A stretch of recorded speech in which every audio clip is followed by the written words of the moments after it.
Радостным приветом от телевизионного музыкального фестиваля «Артобстрел» ГТРК Ставрополье микс «Радость оркестра», дорогие друзья.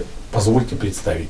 Гости из нашей судорожной столицы, славного города Москвы, и жители сугубо губернские, местные, можно сказать, даже обыватели. Дмитрий Карпенко – барабаны, Вячеслав Антонец – бас, гитара, Кирилл Шатохин – тромбон, Алексей Светалов – тромбон.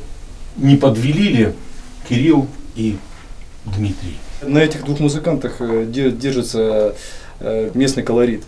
Это не совсем обыватели, Да. а музыканты. Это, как вы сказали, обыватели. Нет, не так.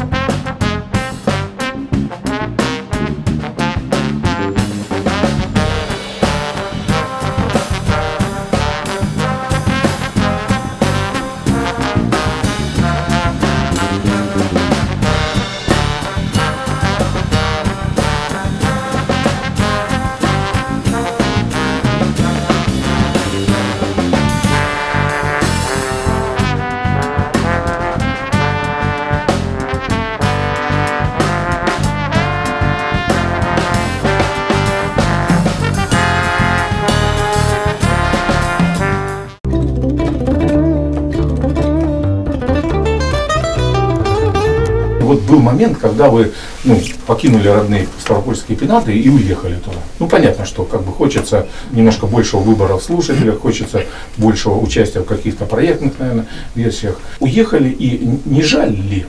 Количество плюсов, оно не нивелируется какими-то недостатками? Это просто поиск. Нет такого, что в столице лучше, здесь хуже. Я это все время говорю, если общаемся с кем-то.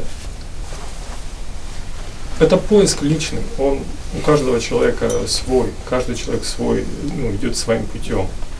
И почему уехали? Просто захотелось, до этого были здесь. Что-то получили, то, что тогда виделось, потом захотелось чего-то, может быть, еще узнать. У вашего коллектива есть некие особенности в концепции. Ансамбли, которые приходили к нам, записывались, они существуют в каком-то достаточно определенном составе. А у них какое-то свое представление о том, что им нужно играть. Просто никто не спрашивал, не задавал вопросы, что такое «Радость бенд» и для чего он нужен. Была задача у бенда сказать, поднять проблему, обозначить, может быть, как-то проблему музыки. И я считаю, что бенд эту задачу сделал как смог. Сейчас уже он просто становится какой-то такой историей уже, можно сказать. Все, что сейчас уже происходит, я вижу это как другой проект.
Это проектное существование людей, наблюдается в искусстве достаточно широкое распространение всего этого дела.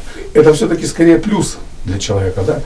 для творческого, который хочет и поимпровизировать, и поиграть, и на втором плане, может быть, где-то остаться. Безусловно, плюсы есть везде, если их видеть. Во-первых, музыкантам нужно также жить, как и всем людям, поэтому, может быть, кое-что приходится делать творчески, а кое к чему подходить уже так, как обязательство. Ну, такое. Да, ну надо. Профессия. Да, профессия. У нас есть такая проблема. Касается ли она славного города Москвы? У нас слушатель начал пропадать. Это проблема и столичная. Я, например, лично вижу, что это все естественно.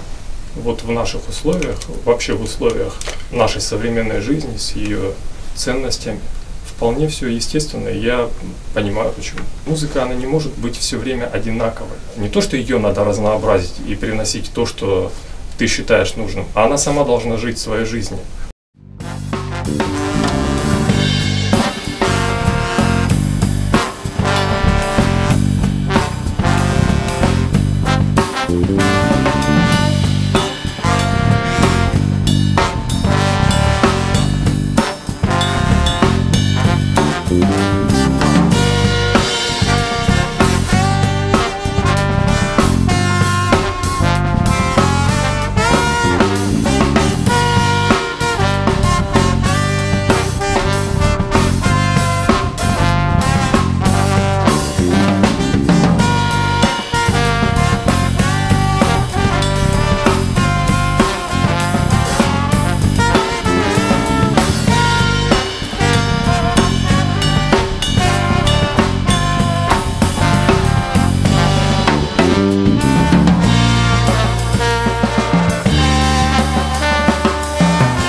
Если бы еще один инструмент, что бы это могло быть?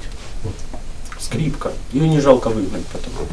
То есть девушка со скрипачка, да? Абсолютно любой инструмент. Абсолютно любой. Вопрос уже к подходу. И музыкант сам как будет творчески к этому подходить. Какие задачи будет ставить.